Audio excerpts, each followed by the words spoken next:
Hi folks, I've got a 2015 Lexus RX 350 and we're starting to get a little head shake when we apply the brakes, especially going through the mountains. We're coming down and hitting the brakes. It gets a lot of vibration and head shake. Now, it could be one of two things likely. It could be that the suspension has a problem on the front end, but this is a 2015 Lexus. They're not prone to have those problems regularly, but what does happen with the mileage that we've got on this is likely that the rotors are warped and the pads need to be changed. So that's what we're going to do today. I'm going to go in and change out the brakes and inspect the suspension while I'm in there. And if you want to do this yourself and save some money, grab a seat.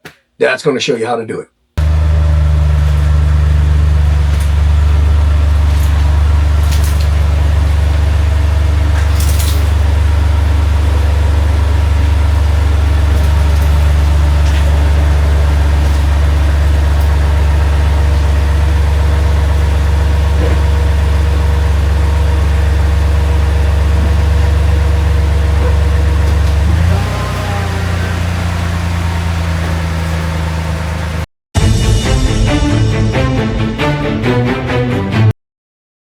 So getting started, probably the longest thing, most frustrating thing is collecting up all the tools. Now, I've got some tools that you may not have that make my job a lot easier. I've got an impact wrench with the size that I need to take the lugs off. This is a 21 mil, and I'm going to take the tires off of that. Once I get to the actual brake calipers, which I have to take off and disassemble, I'm going to need this 14 mil socket in order to remove those brake calipers. I've got a little trick that I've learned from some of the old guys. Once we get those calipers off and they're hanging, I'm going to use these zip ties to suspend it so I don't have to keep worrying about moving it around, and also keep the pressure off of the actual brake lines. So we're going to use those. Once I get it off and disassemble the calipers, they're little pins, and sometimes they can be a little difficult to manipulate. So I've got some needle nose vice grips. I've got a interchangeable plier and needle nose set up right here. Just cuts down on some of the tools I have to have with me for small things. They can be stubborn also, the bolts that mount the calipers. So I've got two breaker bars with the swivel head so I can get behind the wheel. I've got a pick just in case I need to manipulate that set of pins that go in there. And when we get ready to change the rotors out, the rotors sometimes can be sieged to the hub pretty good because they've been on there for such a long time. And when we get to that point, I may need this rubber mallet to free them up. So got the rubber mallet, and then when we're going back together, I like to put anti-siege on anything that could seize up. This will keep the calipers sliding well so they don't wear unevenly. I'll show you that when we get to it. And also the problem you run into with the calipers, if you put this around there, it'll keep it from sieging up. So the guy behind you, or girl, won't have so much of an issue taking those calipers off next time. And last but not least, folks, you got to make sure that you got your personal stuff. I like to use the rubber gloves. For quite some time, they didn't have them thick enough and strong enough. I have a double XL hand, and so it's very difficult for me to find gloves that fit. These are wonderful from Amazon. They are very thick, 6 mil. And always, when using an impact wrench or even sticking your head under a thing, you want to have some safety glasses if you got them. So, folks, those are the tools we're going to use. And I'm going to go ahead and open up the box here so we can make sure that everything we need is inside of it. The brakes that I ordered are an upgrade. They are slotted, and that's supposed to help with keeping them cool, which keeps them from fading and wearing down so fast for the pad. And it's supposed to reduce the brake dust. So if you don't know about the brake dust, every time you get ready to wash your car and you see that the front tires are darker than the back, it's because your weight transfers forward and the front brakes are working a lot harder, and they create a lot of brake dust because the pads are wearing. All right, so let's get the box open.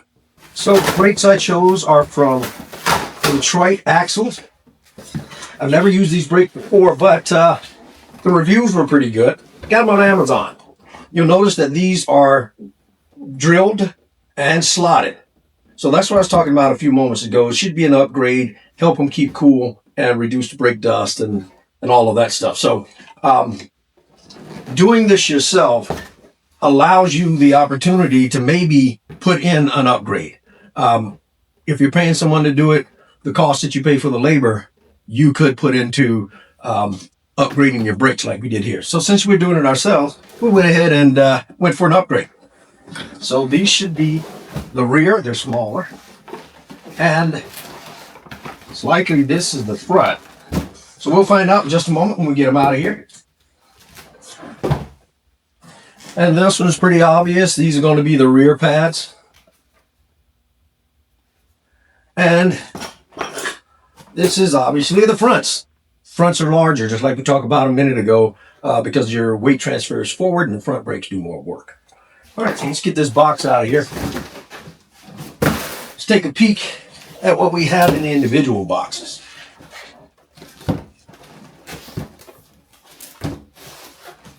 They're packaged well.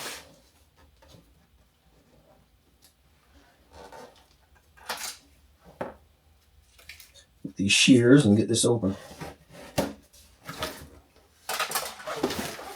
All right. They look great. So it does look like these are the rear ones. Now you'll notice how thin this is. Again, the brake pads and the brake rotors for the rear are going to be smaller than for the front. So the contact area is smaller, but they look great. You can see that they are drilled and slotted. And so that should give us better brake performance. All right, so those are the rears.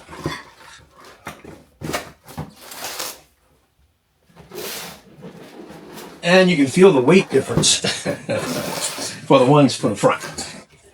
All right. Now, folks, see how large this contact surface is right here? For those larger brakes that do more work on the front side. All right. They look great. And I think we're good to go. So what we're going to do now is we're going to go ahead and prep the car. Now, the tools I need for the car are going to be very simple. I've got a jack, a floor jack, and I have a set of jack supports. Jack stands is what they call them, but this is going to make it safe for me to work around the car without it bleeding down like a jack regularly would do. And it just makes everything solid and safe. This one's wonderful because it has a lock here also. So once it's in there, it's not going to come down on you. So folks, I'm going to get the jack and I'll get the car jacked up and we'll take those tires off. See you in a minute. Folks, we're down here just behind the front tire. You can look at your manual depending upon your vehicle if you're not familiar with your jack points. But on this Lexus, you'll find there is a location here that has like 2 indentions. If you can see that, there's like 2 indentions in that frame support. You see that? Let me get under here. Right here. You see where my finger's in this one? And there's one forward. So my thumb is in one, my index finger's in the other. This is the area that the manual says you lift the car by. Now this is a unibody. If you don't know what a unibody is, that's a car that the frame, the subframe, the body, suspension, all are buying together. Now my GX out there is a body on frame. So the frame can be driven without the body on it. Everything is there for the car to move. But this one's a unibody, so everything is together. So when you lift this one and you lift the body, the suspension and everything kind of lifts with it. But you'll notice that with pickup trucks and large SUVs that are still body on frame versus all of these unibodies, which is primarily what your sedans and everything else are. But this is our lift point. You want to look and see where you're supposed to lift it. I'm going to get the pallet jack, put it right here. I'm going to lift it up. And I don't need it too high because I'm not going under, but I need it high enough to suspend the tires off the ground for me to go ahead and take them off and do the brake job. So I'm going to move you folks back just a little bit here. I'm going to take my floor jack. right on in here. I like to start it just a little bit. This is a speed one, which means when there's no pressure, it sends a lot of fluid and goes up quickly. It may cost a couple of extra nickels, but folks, this saves a lot of time and a lot of pumping. All right, so I'm right on the spot where I'm supposed to lift. And now I'm going up. Now note that front tire. Let me give you a little view of that front tire as well. I'm only going up high enough to suspend that front tire. Now we're off the ground, but keep in mind when you lift the other side, it's going to make this side drop a little bit, because when it's like this and you lift the other side, like the back of my hand's going down, it's going to happen that way. So I'm going to go a little higher than where I actually want to be. Maybe here. I'm about 2.5, 3 inches off of the ground. Now I'm going to take this jack, drop it down, and I'm going to look for a spot to support. Now, you folks have an option. You could lift elsewhere and put the jack stands in the spot that I just lifted in, or you can find a spot on the suspension that is solid to the frame to suspend this. So I'm going to scout out a spot that works for me, and we'll be right back. So folks, I found a spot on the frame on the forward side here, and it's right where the frame runs forward, right behind, should I say, the area where the control arm is. So that's a solid part of the frame, and I'm going to jack it up just a little bit more so I can take the jack stand up one more notch, and then we'll let it down and we'll set the other side to the same height and secure it in the same spots. Give it another pump. All right, go to the jack stand. I'll pop it up just one more, if it'll allow me. All right, me to go a little bit higher to go to that one.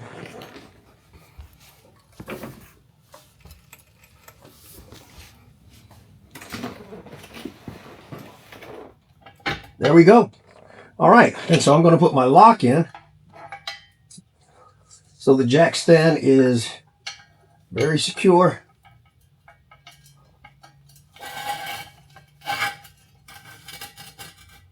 And now that it is in place, and I am sure that it's secure, I'm going to go ahead and let this jack back down. Nice and easy. You can slowly twist it to release the pressure. All right. Hear the metal setting on the metal, and it's secured now. All right. Taking the floor jack out of the way. Now, folks, look. This is suspended now, and it's just off the ground as far as we want to go. All right, again, you don't have to be way up for this brake job. So I'm going to go to the other side and do the exact same thing, and I'm going to keep from boring you guys, and I'll be right back once the other side is up. All right, folks, both sides are suspended the exact same way. Support it the exact same way. It's time to boogie. All right, so first thing we're going to do is we're going to take our tire off. I need the lock here, which should be in the car. So give me a second. I will grab that first. They put these on cars long ago, started putting them on so that people don't steal your rims. That was a big thing some time ago. So we've got that one for the lock. And we got the impact wrench. We're going to take them all off. Make sure we're moving in the off direction. And for safety, as always, we're going to put our safety glasses on. Let's go ahead and get this tire off.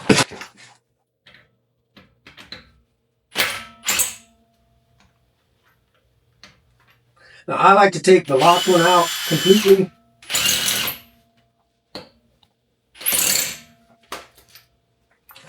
Doesn't take very much. And then I break them all opposite of each other so the tire stays on fairly secure.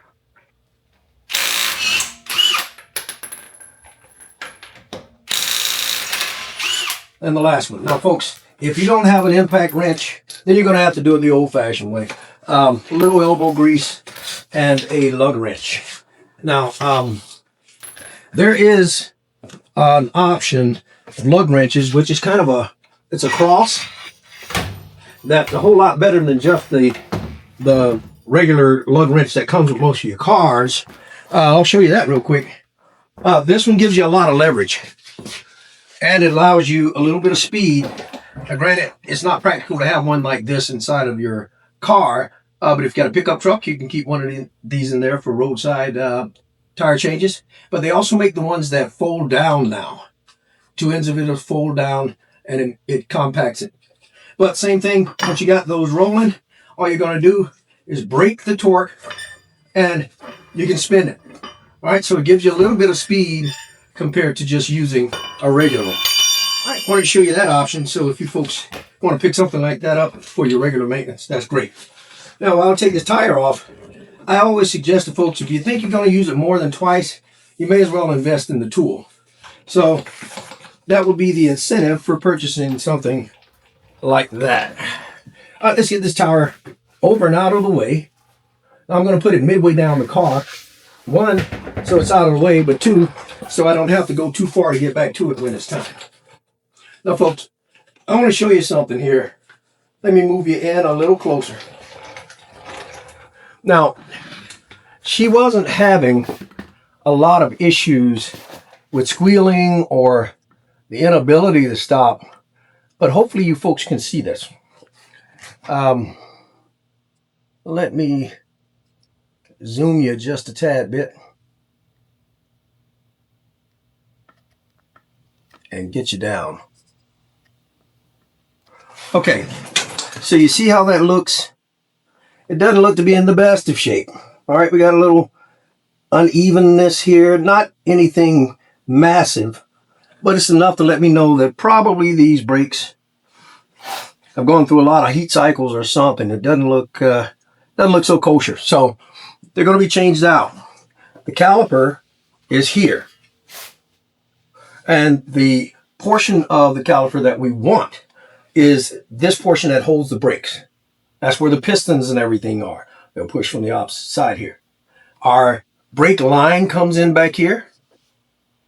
And as soon as we take these bolts off, that my fingers are hitting here, we'll be able to take this portion out and we'll disassemble the calipers.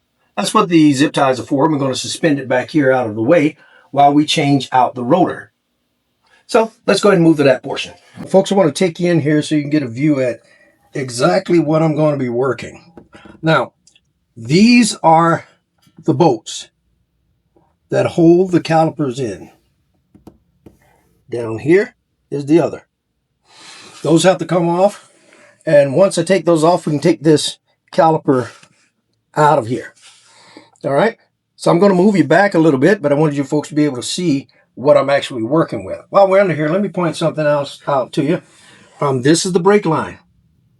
We want to be semi-gentle with it. It's not that fragile, but we don't want to damage it.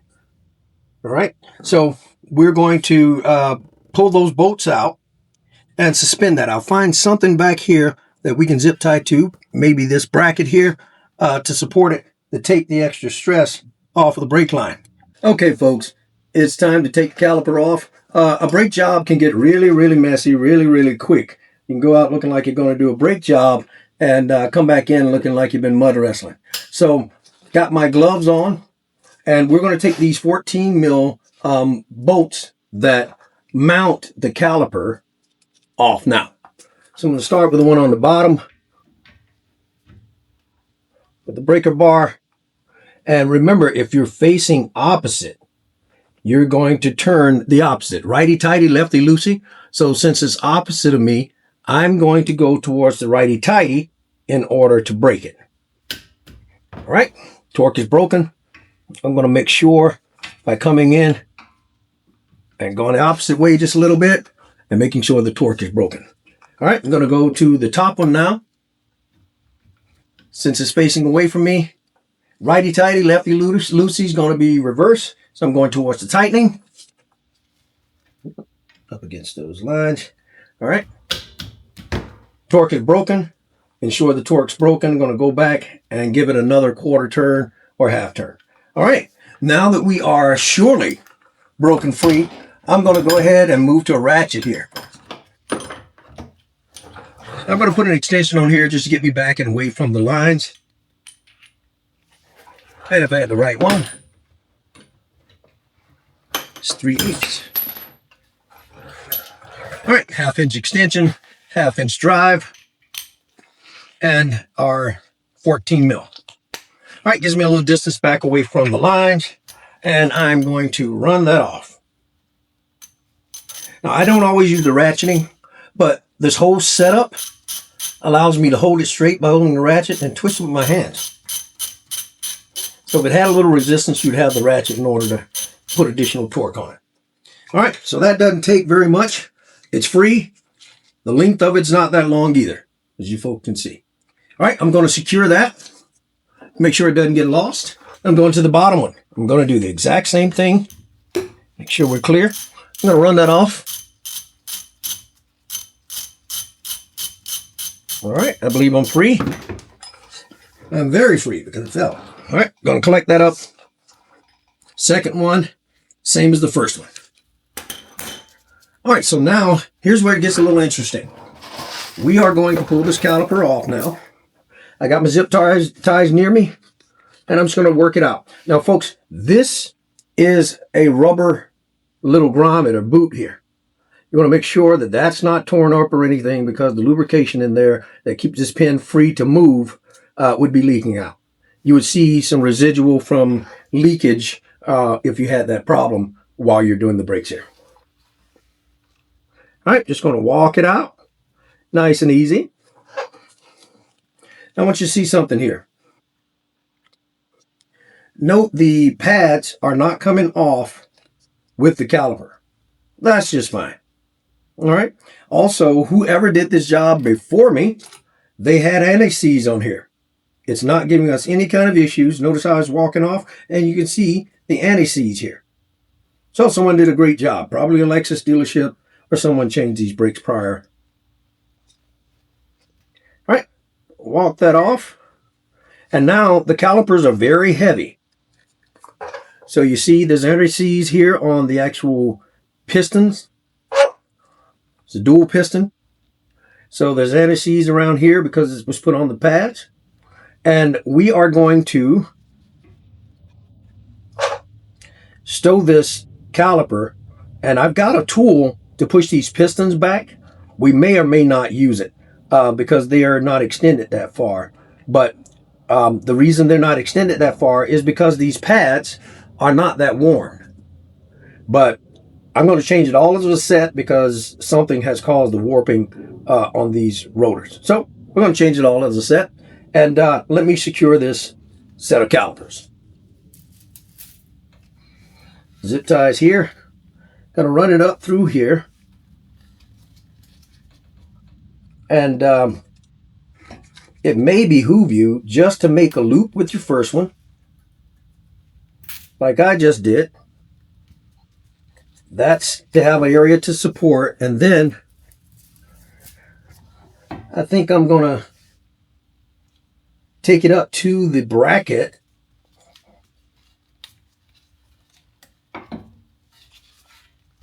Well, no, change my mind.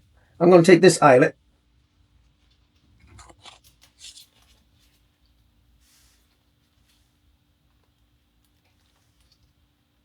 I think what I want to do is support it by the suspension up here, the spring. I think that'll be a little more solid. Get a little further out of the way. I'm trying to be careful not to kink that brake line too much. Again, it's not that fragile. but we don't want to put any additional wear on it that's not necessary or not warranted.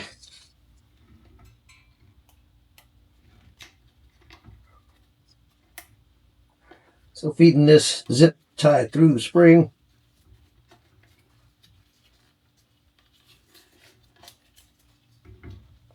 And when you got large hands, folks, everything takes a little more concentration than some of the smaller hands, but we can get it done too. All right, zip tie is in place. The caliper is secured up just above us. Let me show you folks where I got it. All right, so I attached it here to the spring, and the caliper is suspended here. All right, so everything is out of the way, and we are ready to go ahead and change out the rotor. But there is an additional thing we need to do here. This holder for the calipers, or this portion that actually attaches to the suspension and transfers the rigidity over to the rotors in order for it to stop, right? That needs to come off too. There are 2 bolts behind here. Let me show you folks that. That I neglected to mention. When the rotors are coming off, these have to come off too. So let me get you back there.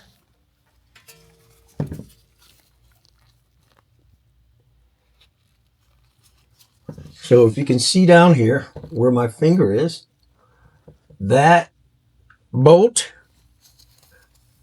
and the one down below it, right here, they have to come off in order for this piece to move out of the way for us to change out the caliper. Very, very, very simple. But just another bolt set that we have to take out. Okay, folks, those bolts are 17 mil, and they got a little more stank on it. So I've got a little longer breaker bar, but it's going to be the same thing. Righty-tighty and lefty-loosey is going to be backwards when it's actually facing us instead of facing away from us. It's going to break the torque. Torque is broken. I'm going to move back and move a quarter to a half a turn more. All right, torque is free. We'll do the exact same thing to the upper one. In the locations I showed you folks just a second ago. All right, so then I'm going to break that torque. Torque is broken. I'm going to go back quarter to half a turn. Ensure torque is broken. All right. I'm going to go through the exact same step as separating the caliper. I'm going to put my ratchet setup together.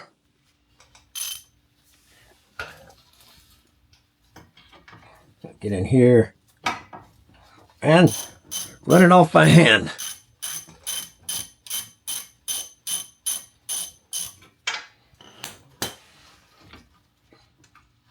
Notice it's already loose here, folks. These bolts are far more robust, as you can see.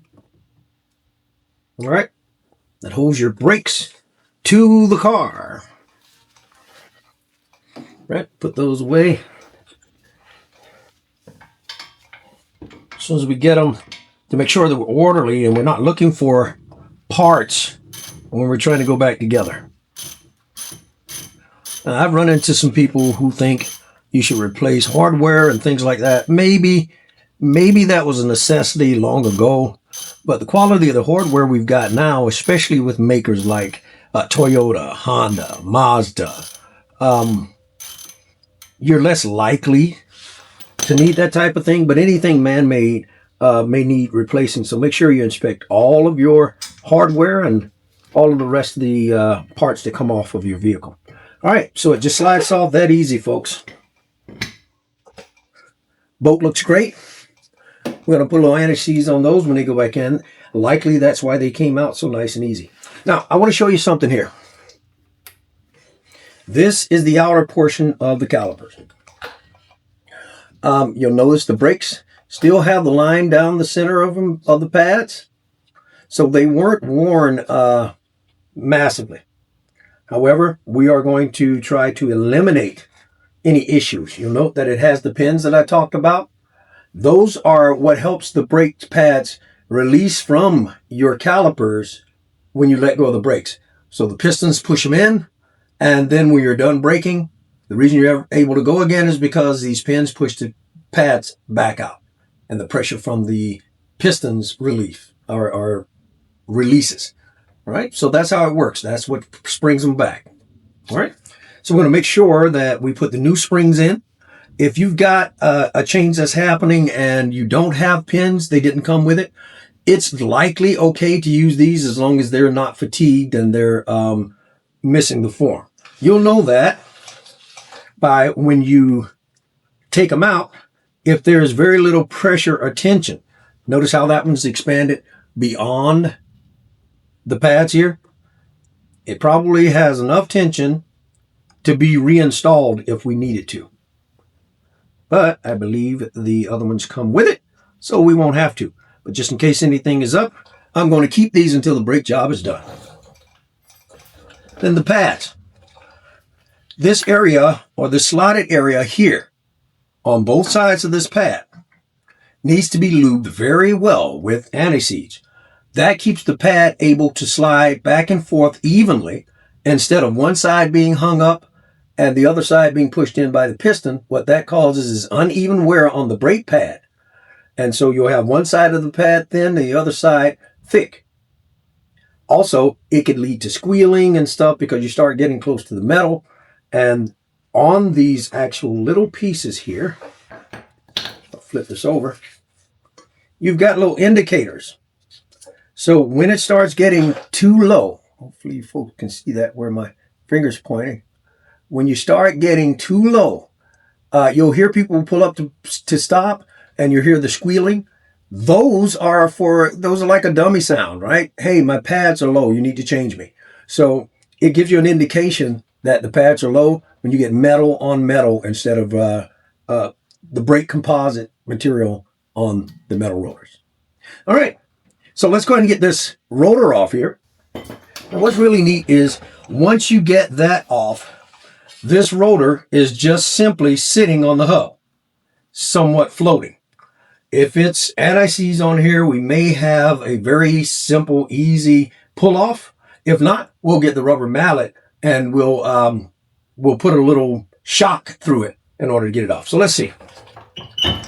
Outstanding. So you see the little rust and everything here. It has a high steel compound to it. And so dissimilar metals or even steel on steel, it can start to rust and corrode and they bind themselves together. So this one is very easy. On one you're doing, you may have it seized, and that's what this rubber mallet is good for. So if you got that problem, find an open area and strike it. You want to strike it several times until the shock from striking it frees it up from the hub here. It may take a little bit of work, especially on some pickup trucks and things of that sort. You may have to strike it quite a bit, but there is nothing else that should be holding this. All right, so once I take this off, you can see the hub that I'm talking about. See all that rust and stuff around there, folks? That's quite a bit. And again, these brake jobs can get really, really dirty. So what I'm going to do is I'm going to get me a rag. I'm going to clear this off. And when I put this back together with the other upgraded rotor, all of that area where you see that rust, I'm going to put a little bit of anti-seize on there and to make it very easy for the next time I've got to go in here. All right? Got a little cleaning to do, so folks, I'll be back. I cleaned that up a bit, removed the excess rust off there. It's not necessary to go into sanding and stuff like that. All I did was I took a rigid brush and freed up most of that rust. I'm going to put the anti-seize on there before I install it. But I'm going to put it on the back of the new rotor. This is the new rotor compared to the old. Now, folks, you can see it's slotted and drilled. And this is the difference between the two. All right. So, again, the benefits are supposed to be more consistent braking. It keeps it from overheating and creating more brake dust. This one was slotted as well, which is better than a solid disc. I'm not sure if they actually put a solid disc on much for front end anyway anymore. That allows cooling for the older ones, but this new one has a greater degree of performance enhancing features. The cooler they remain, the less likely they are to warp, like I believe this one has, or the front set has. So this upgrade is wonderful. So now, something else I learned from an old mechanic, sometimes when they ship these, there is a light coat of oil on them. I don't know if that's still the case, but he suggested you always wipe it down with some alcohol or something to remove that little film that may be on there to keep them from rusting. Again, when you haven't driven your vehicle for a while, maybe you park outside, not in the garage like me and my wife, your first stop may make a little noise. You may even hear something sound like a little grit. That's because that rust that is on your brake pad is being rubbed off by your first application of the brakes. All right, so that is relevant because rust is a real thing for your brakes. And so when they ship them or they manufacture them, they're not sure when they'll be shipping out. And in a lot of cases, they have a little film on there to keep you from receiving brakes that already got rust on them. So folks, I'm going to grab some alcohol and I'm going to clean up the new calipers as well. So I'm just using a regular cloth here, one that the wife's thrown out, probably because I washed up with it after doing a job like this. So I'm just going to clean that surface where the brakes are going to be coming in contact with the caliper. It doesn't take a lot, folks, just to take that little film off there, if there is any. And I don't know, but it's better to err on the side of caution. Now, if you have denatured alcohol, that is beautiful. That's wonderful. But what I have access to quickly here is regular isopropyl. I think it's what, 70%. They'll all remove oil and residue like that. So, and in most cases, folks don't even do this. So a little bit goes a long way. All right, looks like we're nice and clean.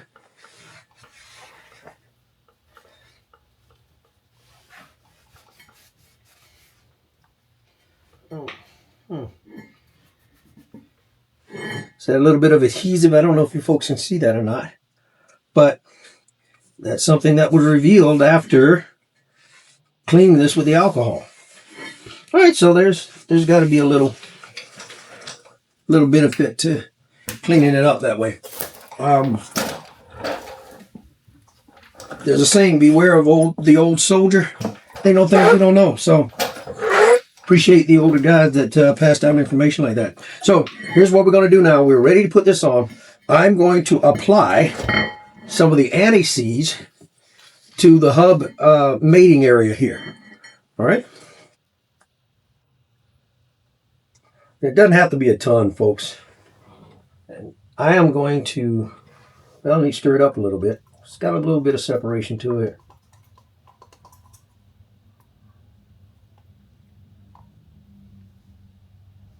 Again, it's not the greatest smell either, but it's not cologne.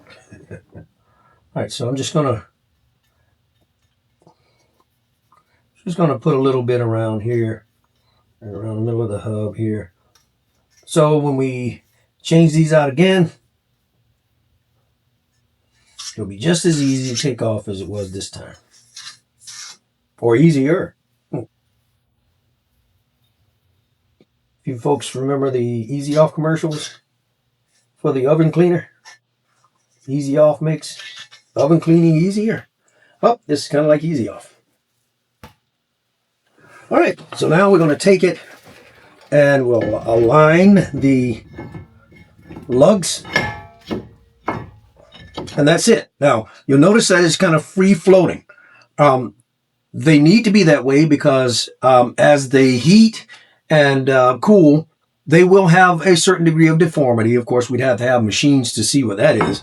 But floating discs are improvements that we made in automotive and racing and everything else. So with them having the ability to move, that allows it to reduce some of the rigidity and wear through the life of the brakes. All right, so now the change has been done there, and we are ready for the holder of the caliper and the stabilizers, so to speak, for the rotors can go back on. But before I do that, folks, I'm going to clean it up just a little bit too. All right. So debris and nastiness in your brakes, as you can see what's coming off here, is not a good thing. So I'll probably speed this up, but let you folks see what I'm doing here.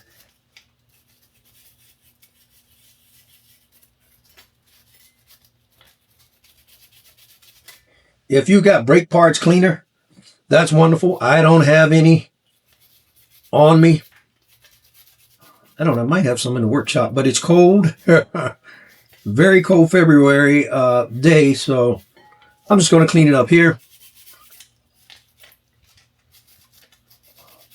And try and get the majority of this brake dust out of here. Behind this, I'll run some alcohol over it.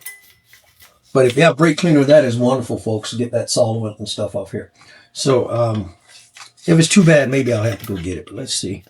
Seems like it's turning out okay so far.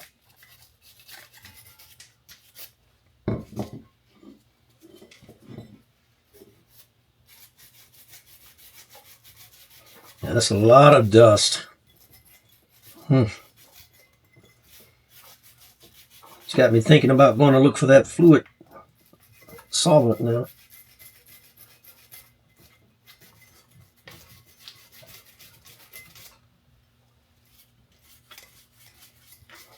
And they sell that stuff at Walmart. All the automotive stores, like O'Reilly's, Advance, AutoZone, and probably whatever local automotive parts store you got near your parks.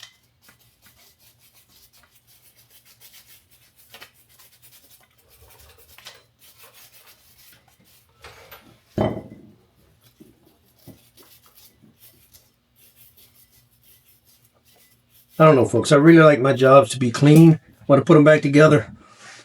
Now that I'm looking at it and it's getting this clean, I'm thinking I want to go all the way. So I'm going to go and see if I've got any brake part cleaner. If not, I may run to the auto parts store to get some. We're going to do it right all the way, or we won't be all the way done. All right. Give me a moment. So, folks, the excessive brake dust was just eating me alive. So I ran down and picked up some brake parts cleaner from the nearest auto parts store that was closer to me, which is O'Reilly's. But Walmart and everywhere else covers it as well. So I'm going to take a few moments to remove all of this. Basically, just sprayed it down. It doesn't leave a lot of residue behind. So I'm going to take out the time to clean this up.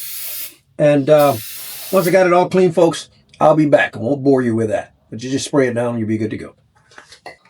You'll see that it's mostly clean. I went ahead and changed one of these out. You'll see how shiny and clean that is. I'm going to change out the other one as well right here. And I've got the new ones. And you'll note that the new one is going to go in the same way the old one is coming out. So if you're doing one by one, you won't have to worry about what direction or confuse yourself in any sort of way. They only pop in one way. So you can put a little pressure and you snap that one out. I'm just making sure that it's nice and clean, dust free, and popping the new one in. Pops right in there. I press it back and down to make sure it's seated. All right. And as you can see, they're both in there, replaced and looking shiny. And I'm going to do the exact same thing on the opposite side here. Popping it out. Just a little bit of juice there. Make sure that the excessive brake dust is cleaned.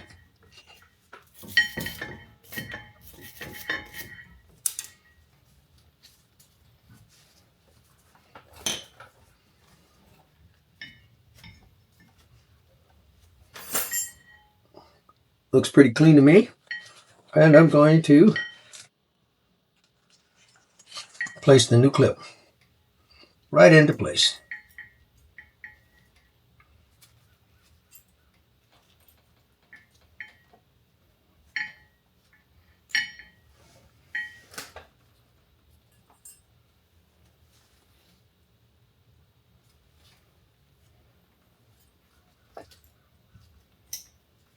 All right. Pop right into place and replace the final one.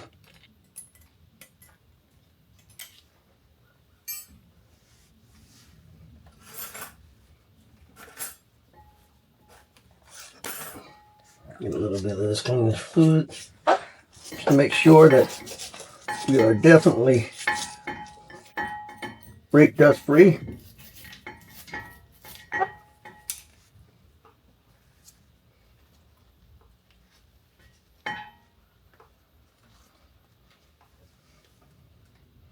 All right, looks pretty good. And I'm going to place the final new clip into place. Now you'll notice there's a pattern where this little loop is opposite of each other on the opposite side. All right, clicks in, push it into place, make sure it's seated against the caliper. All right. Now, folks, we're going to go ahead at this point and do the opposite of what we've done thus far. This is going to go back on and into place here. And then we're going to go into the caliper rebuild. All right, so what I'm going to do now is I'm going to put just a tad bit of anti-seize on the thread. I'm not going to put much, just a tad. Because if anything is difficult to get off, it'd be great to have it be your brakes. All right, so I'm going to sit this one down here for ease of access. I'm going to place it back exactly where it came from. Feeding it over.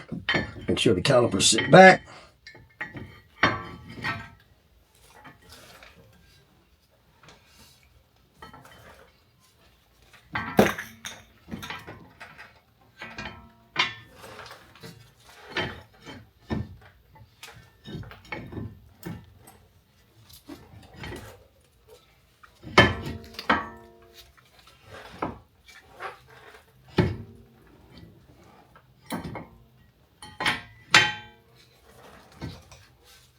And that allows it to sit into place.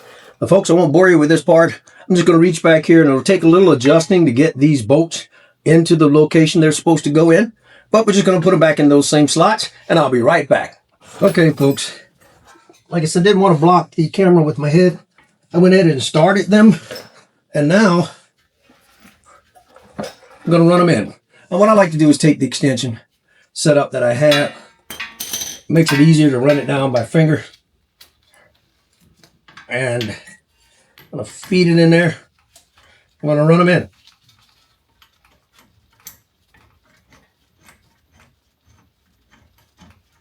Remember, it's opposite because it's facing away from us. Lefty-loosey is actually going to be the tight. All right, that's run down. And you want to take all this extra threading down till it touches before you start torquing it. Now, those of you who are sticklers for specs, you can look up the torque spec for these bolts. If you don't know it from the manufacturer, you can look at the thread count, the material of the bolt, and find out how much torque you should add to it. But in this case, I'm using the German torque method. And some of you long-term mechanics know what that is good and tight. All right, so I'm going to torque it till it's good and tight.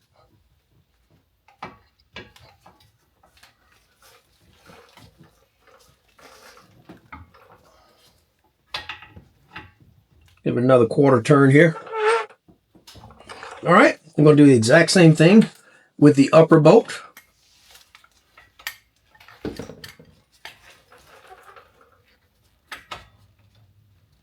And I'm doing this, folks, quarter to a half a turn at a time because of the space that I've got in here.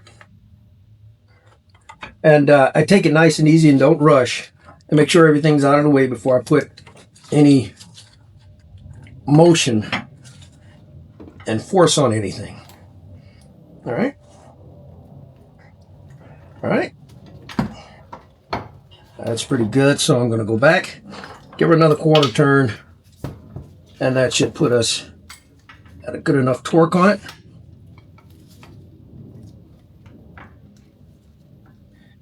I like to make sure I'm seated well on the bolt, so that way it doesn't slip off and cause damage to me or the vehicle. Again, taking my time to make sure that everything is out of the way before I put motion. And there we go. Now that is good and tight. And our rotor replacement is done. All right, so now we're going to go into the calipers themselves. Now, notice when we were taking this apart, our pads were sitting on both sides of the rotor with the retention springs in the top of them. So we can do it that way, but I guess it really depends on how you want to work it. Let me show you folks exactly what I'm referring to.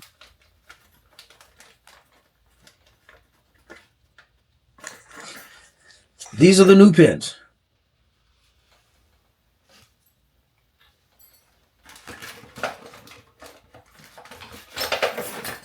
These are the new pins. These are the old pins. Notice there's a slight bit more width on the new pins, so it'll have a little more spring tension versus the old ones that have been worn a bit. As we put the pads in, we talked about these areas right here on the pad. Now those areas right there are where we're going to put the anti-seize, because we want the pad to be able to slide in and out on the rotors. So once we put them in here, this area here and here need to have anti-seize on there pretty good, so that way these pads will slide in and out, and these little spring pins can push them away from the rotors when you let go of the brakes with the greatest of ease. And then you won't have loud brakes, squeaking brakes, etc., etc. We're also going to put some anti-seize on the face of the pads. That will help reduce squealing and noise from your brakes as well. So let's go ahead and do our due diligence and add anti-seize to the pads. I'm going to leave you folks running, and I'll do the back one first, and we'll finish up on the front so you can see as I give instruction.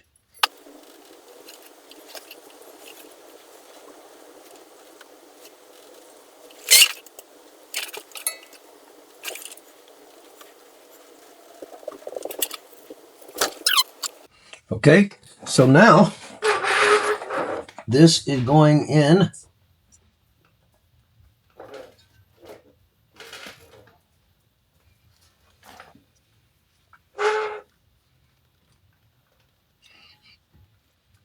and when you line it up right, folks, it'll actually hold them. Get my big head in here so I can see a little better. When you slide them into those slots,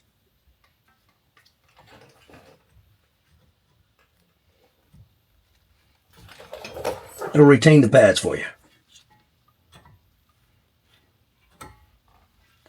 All right, so I'm gonna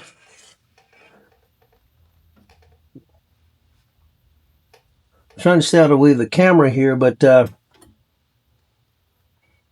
may need to either pause you folks and come back. Oh, there we go. All right, so notice that it's retained once you pop it into the slots. Now you'll see it better here on the front side. And I just noticed it's probably a better idea for me to put that anti-seize on the exterior of this one once I have it into place.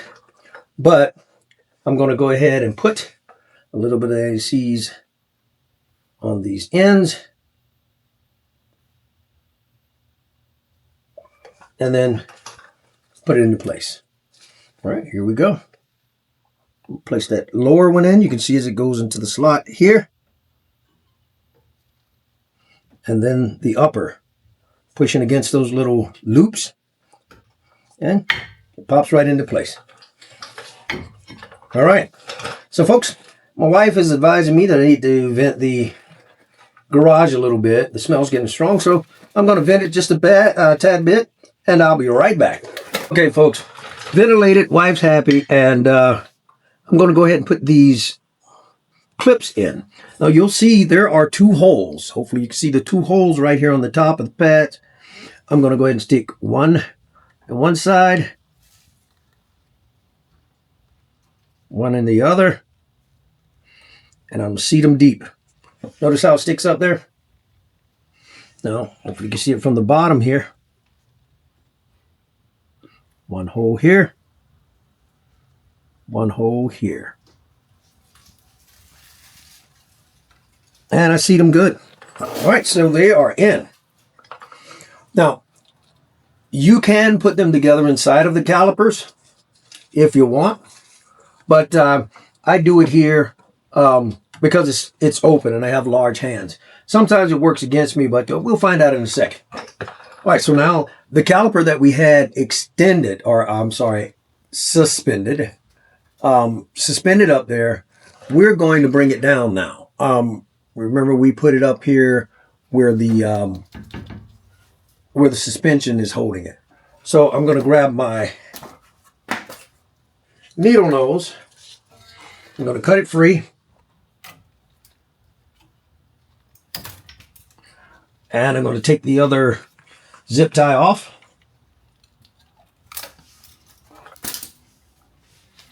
And the caliper is going to need a little cleanup too.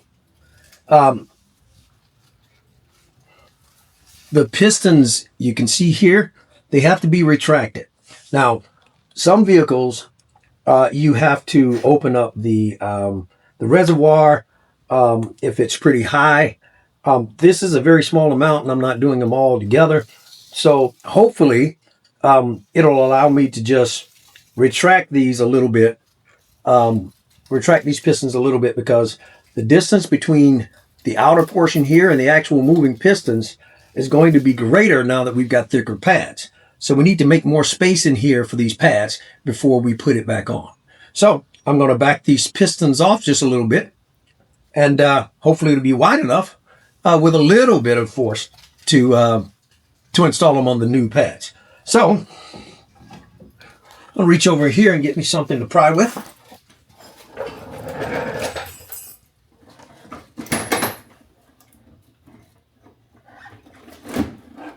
Now, folks, they do make tools. I have one, but it's in the workshop. And if this will work for the small amount I've got to move it, then that's great. If not, I'll go grab the tool.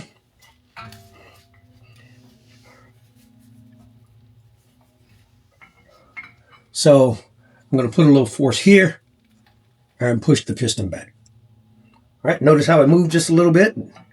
You can barely see the difference between this one and this one, but it has moved. It just goes to show you how good a condition those pads were in.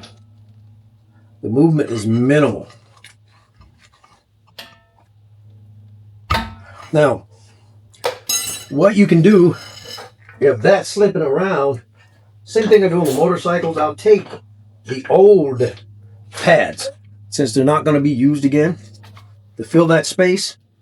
Put them in there just like they would be on the caliper. I mean, on the rotor. I'm going to sit it in, and I'm going to take my pry tool. This is actually a tire change tool, what I'm prying with, and I'll pry between the two of them to push the piston open. See that? So I'm going to prop it real good here and give it a nice little push. All right. Just opening up some.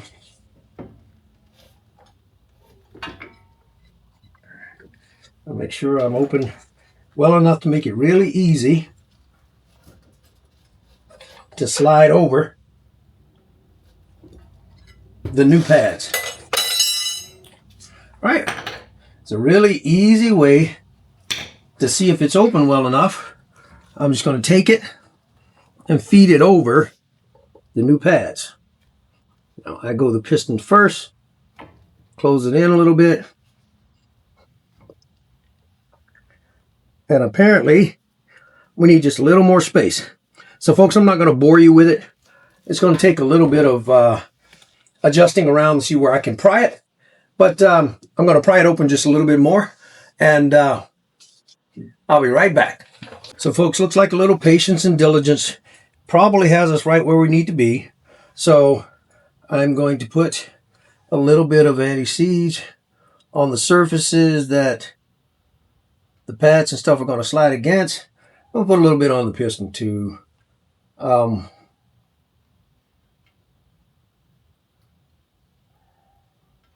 So it doesn't siege up.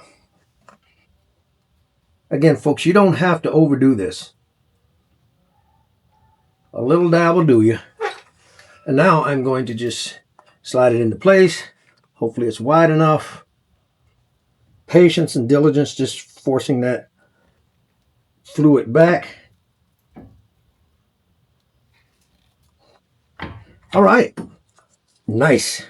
So now, I'm going to bring your attention to those little rubber portions that we talked about before. Let me get some additional light.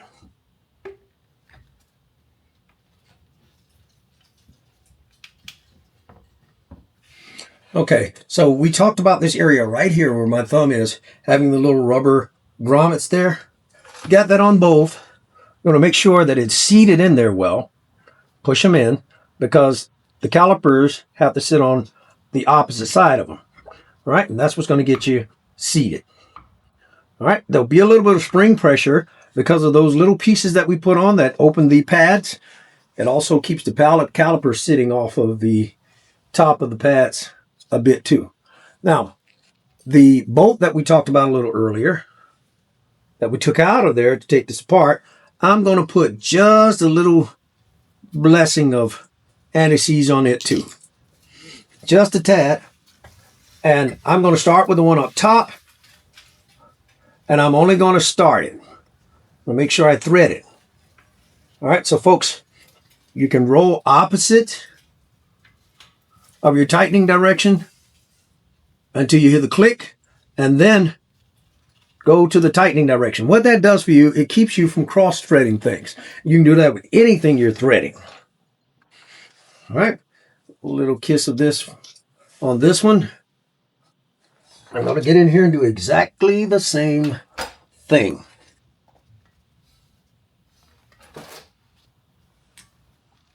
Bolt in.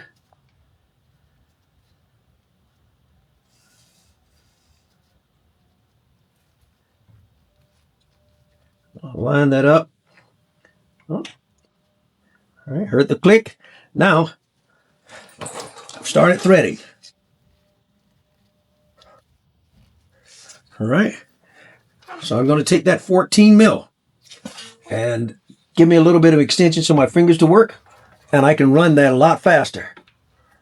All right, that one's seated but not torqued. I'm going to run this one down. It's also seated but not torqued. Now it's time to torque it. I'm going to use the German method here too, good and tight. turn it opposite direction for tightening. That helps a lot too if you're not sure which direction to go. Make sure your ratchet is in the tend to tighten direction, and that'll help you. So now we are running on. I'm not going to give that the final torque until I run this other down and torque it. I like to stagger torques for things to seat well. The human eye might not even see it, but the machine with these close tolerances and milled surfaces will know.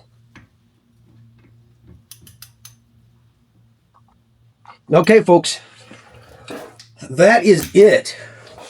The front rotors and pads have been changed. Proper maintenance done to them. They've been cleaned. They've been lubed. I'm going to go across to the other side, do the exact same thing on the front. And then when I get back, folks, we'll move to the rear and show you how to do the rear as well. See you in a minute. So I'm going to let you folks see in a real-time flow. Granted, I'll probably speed it up.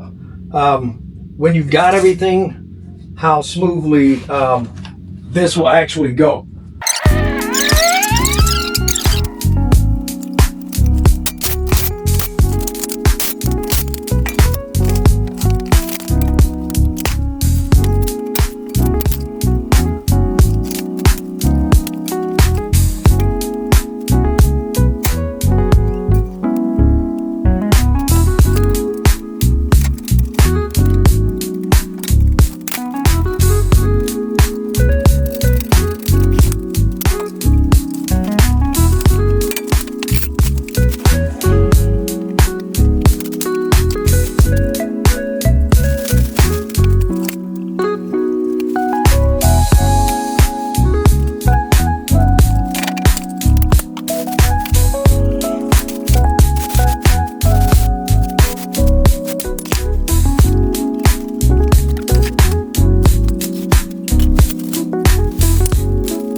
right, all done on the front. Gonna go ahead and put it on the ground.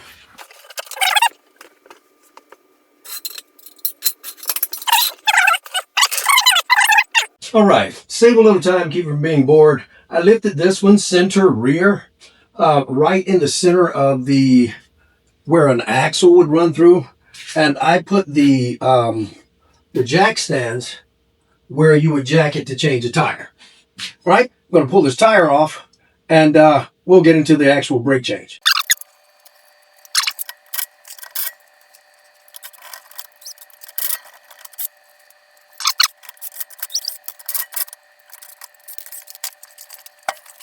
All right, so the setup back here is pretty similar to the front. I'm going to have to remove the bolts that actually hold the caliper on, and we'll remove the bracket that holds the rotor to the hub. All right, it's exactly the same, but it's a little smaller here. So I'm going to flow through, and I'll tell you folks what I'm doing as I go. Pull you in just a little bit closer so you don't miss any of the action. All right. So we've got our tools from last time. Let's see if we can break the torque. All right, the area is much smaller. We may have to end up going to get a short socket. Yeah, so it looks like we're going to need a short socket. The deep wells are going to be a bit too long. Let me check to see if that's the same for the mounting bracket.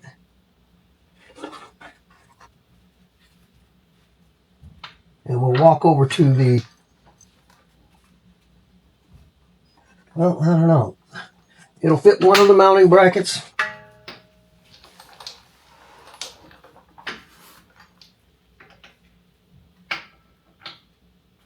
But it's going to be close on the other. So I'll make a trip over here to the sockets and get some shallows.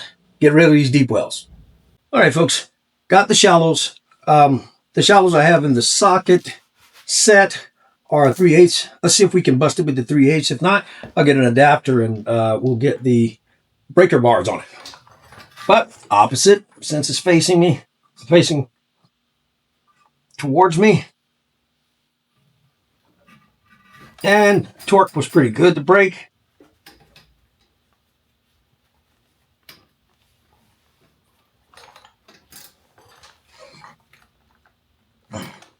Torque was broken there, good too.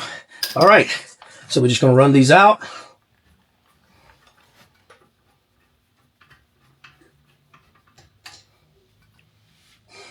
Set them to the side so we don't have to hunt for them.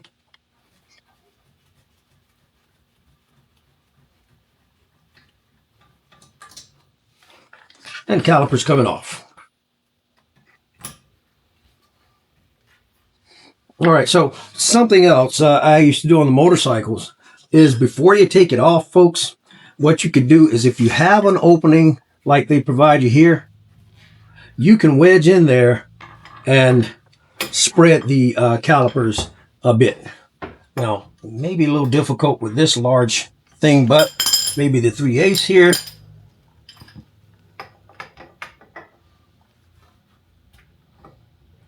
But allow me a little bit. And I'm just going to open that caliper a little bit before I get it off. Save me a task on the backside. Again, they sell tools. If the folks want to use the tool to do it, that opened it just a tad bit. Might not be enough for reinstall. If you see that piston's out there pretty far. But we'll work with that when we get to it.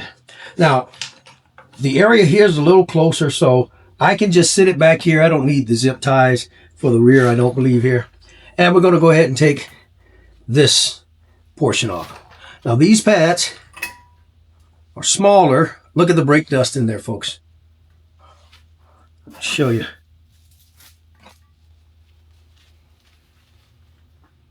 Look at all that dust. It's quite a bit. But that's all right. That's okay. We're going to change them anyway. All right. Now these little squealers here I was talking about before, when the pad gets low, if it's low to where it's close to the metal, this little piece here will make a little squealing sound and you'll know your pads are low.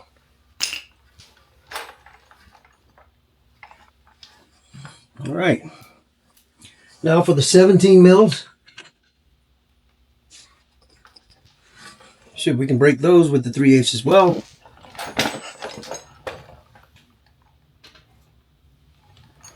If not, we'll go get us a 1/2 inch adapter. All right, seems like it's going to give us a little more difficulty to get in here. Okay, yeah, so I think I'm going to go see if I got an adapter so I can put a breaker bar on that. Folks, it's better to go get the tools than to damage something in here fighting with it, or cut yourself up and you have a bad experience trying to do a brake change. Let me go grab an adapter and we'll put a breaker bar on it. Here, folks, adapter is in hand. All right, so a little bit goes a long way. Pop that in and take this 3/8 off here. It's just too short to get enough leverage to break the torque.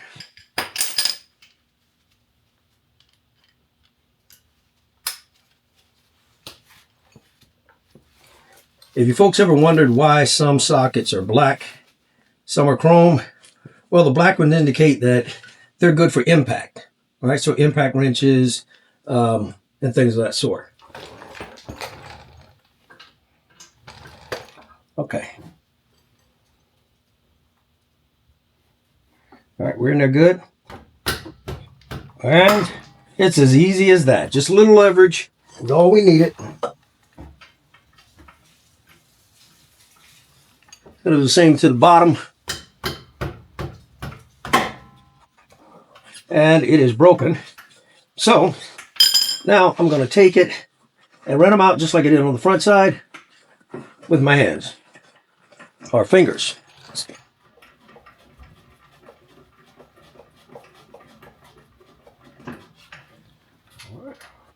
That one's free. Gonna put it over here so we don't lose it. Run the next one out.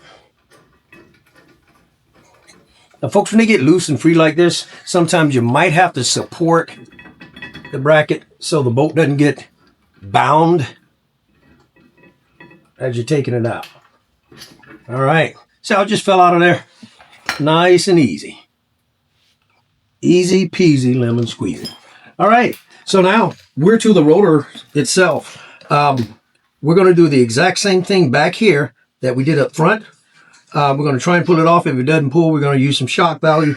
I believe also you can run screws in here, and that will force it off so you don't have to do a lot of fighting with it. I've never really used the screws for anything other than to shoot some breaker fluid or something in it, but they are there. All right, so it's not coming off so easy. Rotate it around. Notice how it's loosening up just after a few strikes. Gonna put some shock on the other side. And there we go. Comes off. Notice the seeds on the inside here.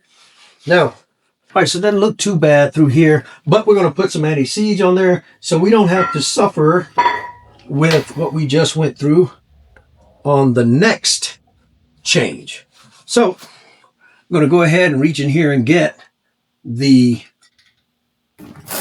other brakes, the new discs out of here.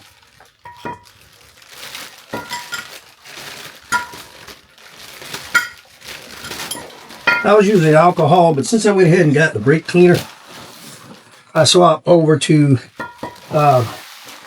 cleaning them off with the brake part cleaner. So I'm going to grab that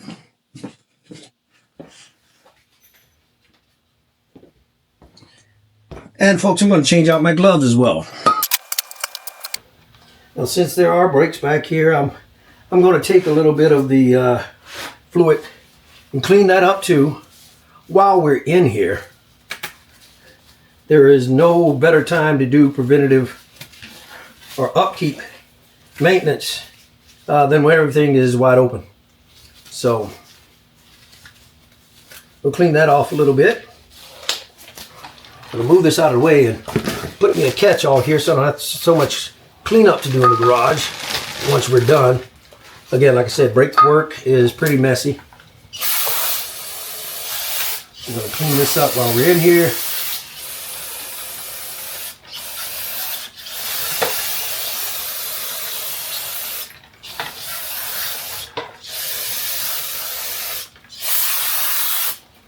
And see if there's any little oil residue or preservation oil or whatever they may put on it from the factory. I can't say that they do still do that, but it's better safe than sorry for me. And granted, if you've done this before, you may not even worry about cleaning that off. I'm sure after a few pumps of the brakes and a little bit of heat, it's null and void anyway. So now we're going to put the anti-seize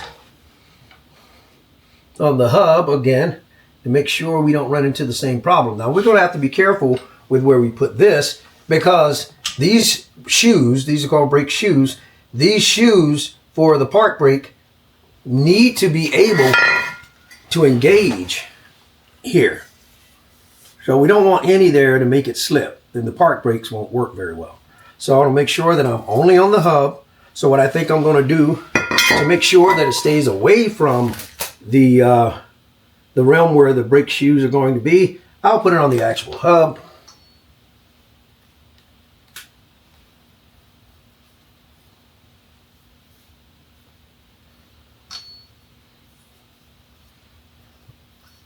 Just out of precaution. So we don't want to mess with the performance of our park brakes.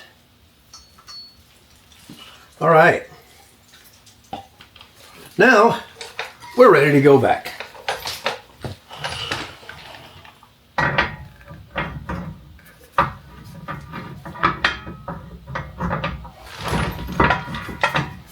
Just going to line up the bolt pattern.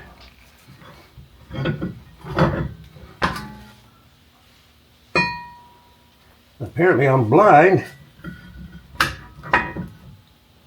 or the shoes are causing an issue. Let's see. Yep, it was the first one. I was just blind. Okay, seated on the brake shoes, and we are ready to go back together. But we're gonna make sure that our holder here is clean, and we're gonna change out the little clamps that actually hold it in place and allow those pads to slide forward and aft of the pads. Okay. This is the first time I'm putting on anything from Detroit Axle, but so far as the packaging and the quality of the item, I'm pretty impressed. However, I don't know what the performance is going to be like. Maybe I'll do a follow-up on that once we get it test driven. And got a little traveling that's coming up. We'll be heading through the mountains, and we'll see if our brakes were the problem or not. And also, I'll be able to give you folks a little feedback on the performance of the brakes. So now, time for the clips.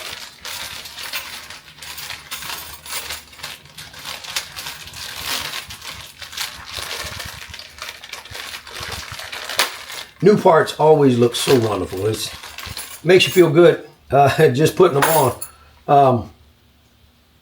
Let's see. Now they've got several type for the rear. let's see what goes on here. Now, folks, when you see stuff like that, where it's a bunch of different ones, or they appear to be different, these are not, it's just my eyes, it's because this fitment would work for multiple vehicles. In this case, they're just turned a different way, and it made me think it was a bunch of different ones, and it's not. So we'll go ahead and pop those off. Do a little bit of modest cleaning. Now, the rears are nowhere near as filthy as the fronts, and of course it goes back to what I was talking about before. When you're cleaning your vehicle, you can tell where the stopping power is on your vehicle, because that's where the brake dust is, and those are the brakes that are working hardest. Okay. It's actually pretty good. Okay, so what I'm going to do now is go ahead and put those clips in.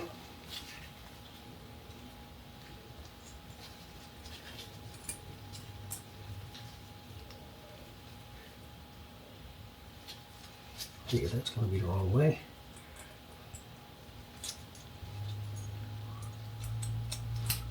All right. And it looks like you got to be careful and make sure that the spring area is towards the rotors and not up towards the calipers. Okay.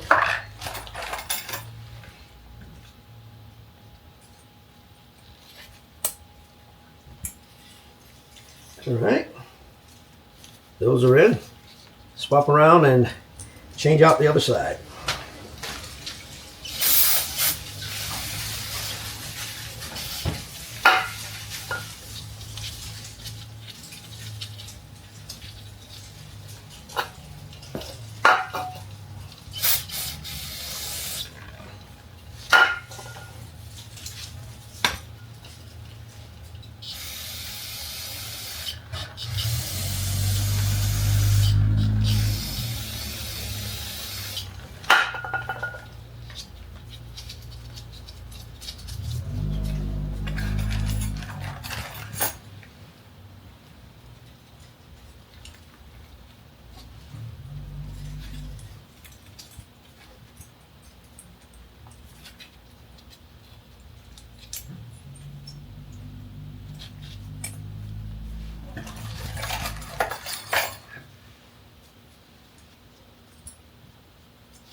All right. So they've been changed out and it's good to go. So let's go ahead and reinstall the mounting bolts for it. They're right here. And we'll go with just a little bit of anti-seize on the tip of the thread, and it'll spread down as we install it. And get back in here.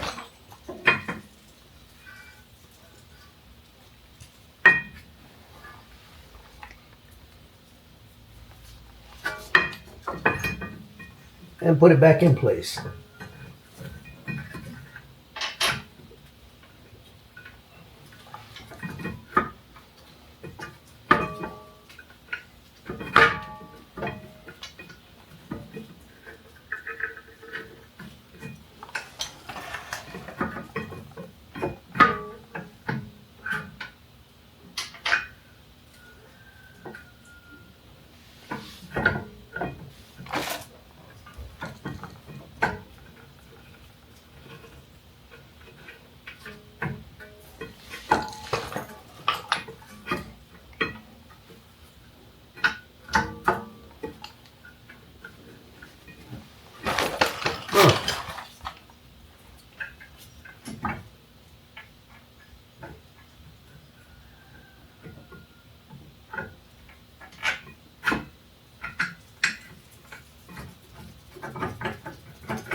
All right, one down.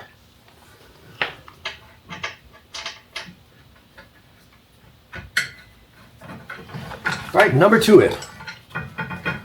Run them in by hand.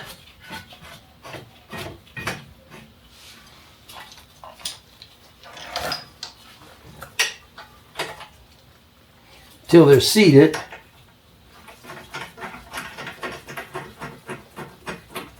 All right, they are seated. Now, take the ratchet, step them in a bit, and torque them into place.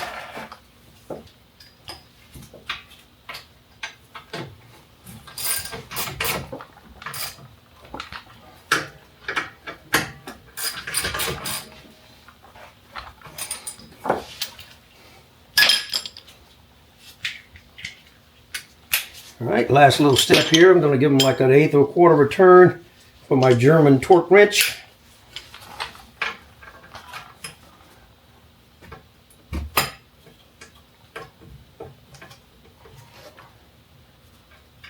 Get it seated well so it doesn't jump off. And a little bit of pressure, and she's good and tight. All right. Think we're good there? All right, folks. Now, notice how this is flowing along. It usually moves pretty quickly. Before I put the pads on, I'm going to ensure that my caliper is open well enough, because that's going to be a struggle if I can't get a spot to mount this well. So let me work on this first. So here's what I'm going to do. I'm going to get the old pads. I'm going to put them here, just like we did on the front.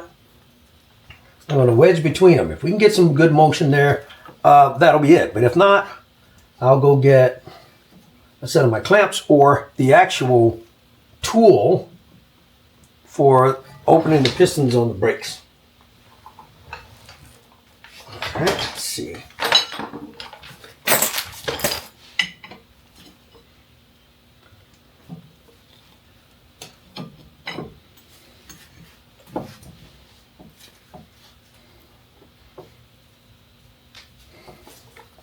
It seems to be moving, but it's very, very slow. Yeah, it's extremely slow. See if I can get a good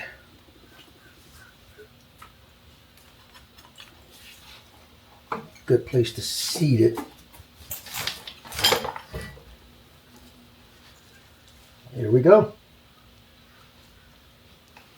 It's opening up very well. I'll remember this for the other side. There we go. Note how far the piston is back now compared to where it was just a moment ago. You want to make sure we don't cut these boots here. Hose the fluid. All right, so no damage. This time we're going to put some anti-seize on the piston ring.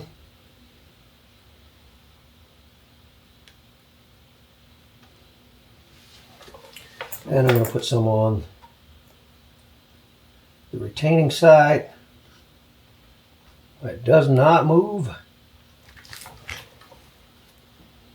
Okay, so I'm glad I did that early on to get it out of the way. And now we're going to take these pads and I'm going to treat them with a little anti-seize also.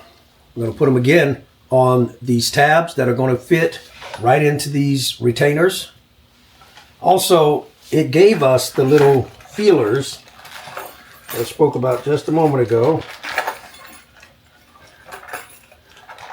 to clip on to the pads, like so, and it makes the noise when the pads get low. All right.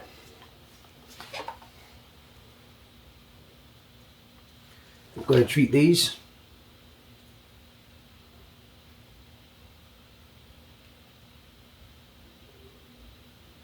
Doesn't take a whole lot. And as a matter of fact, you don't want to be too excessive and have it on your pads and then you gotta wait till it burns off, etc., etc.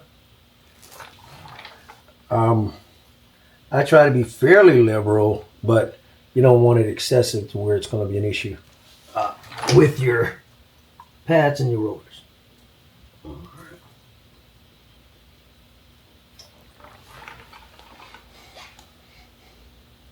All right. Let's see how many of these little squealers they gave us. Okay, it looks like there are 4. Okay, so one's going to go on one side and put the other on the other.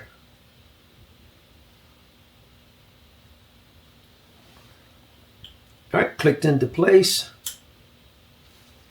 And now I'm going to put the pads where they belong.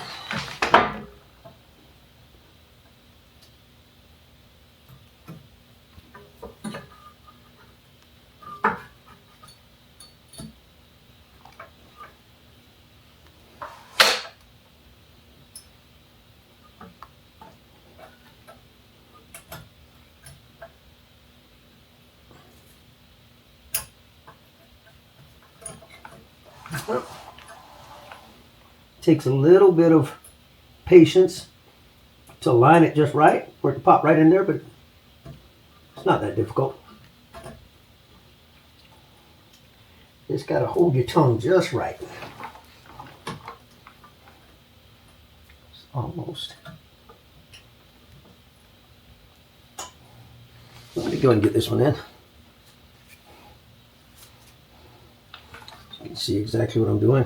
I'm going to feed the bottom in through the little spring action there.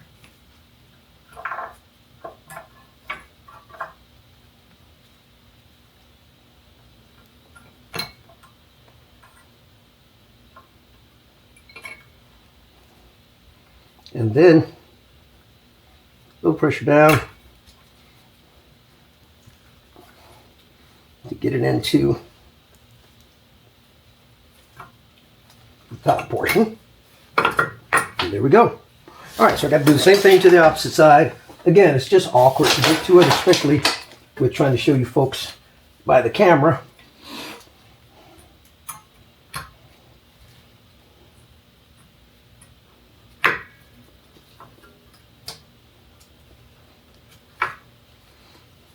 These can be finicky.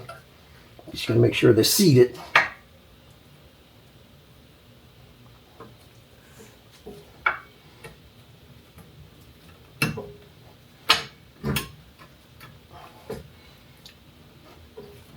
And mine are not. Take a peek.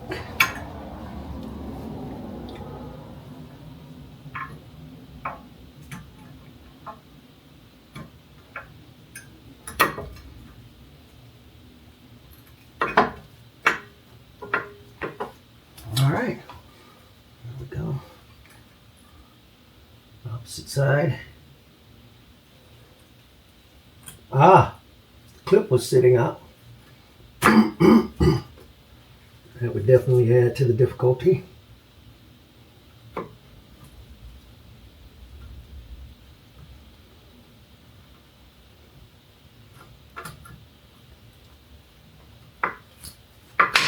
There we go. All right, and now I should be able to just feed this over and make sure those little bolts that we talked about before are pushed in where the rubber little grommet is, and it falls right into place. All right, so a little bit of anti-seize is going to go on the bolts, just to make it easy to take apart. Next run,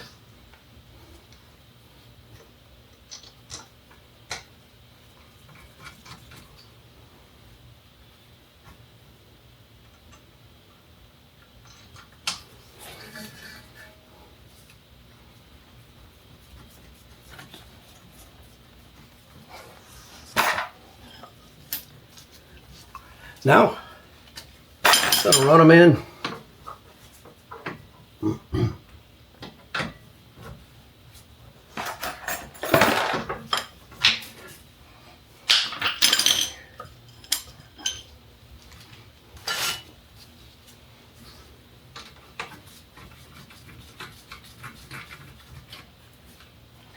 14 mil.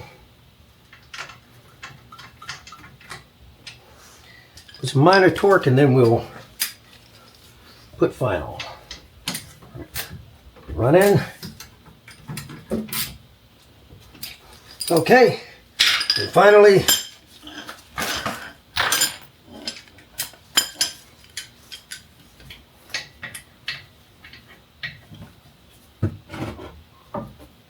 final torque to set it.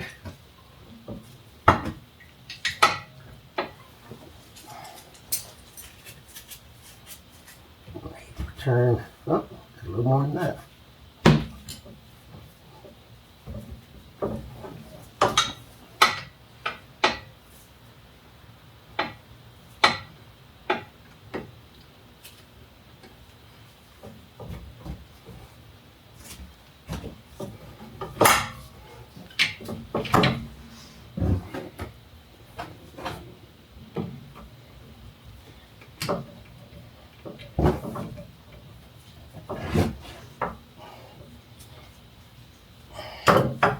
All right, folks, that is it. Now, the rest of it is just the same as before. You want to put the tire back on and put the lug bolts back in, torque them back properly. The brakes are changed now. When you get ready to start the vehicle up, you're going to press the brakes several times before you put it in gear, just to make sure you've got pressure on your brake pedal. I'll be back when everything is done, and we'll talk about that portion. But that's it. See you in a minute. Brake job is done. So what I'm going to do now is I'm going to give it a couple of pumps. There we go. That was pretty quick. Pressure's back up. Now what I'm going to do also is I'm going to go ahead and start it up. There we go. Pressure down. And I am pressured back up. All right, so folks, that is it. The brake job wasn't the quickest thing in the world, but it saved quite a bit of money, and we've got some upgraded brakes on our RX. Again, this is a Lexus RX 350. It's a 2015. Needed the new brakes because of the head shake. I'll test drive it and make sure everything is good. You can do it. You may just need some tools. Whenever you got an issue like that, a calm approach to fixing it is all you need. I think we should be good to go. And that's what Dad can do about it. Until next time, see ya.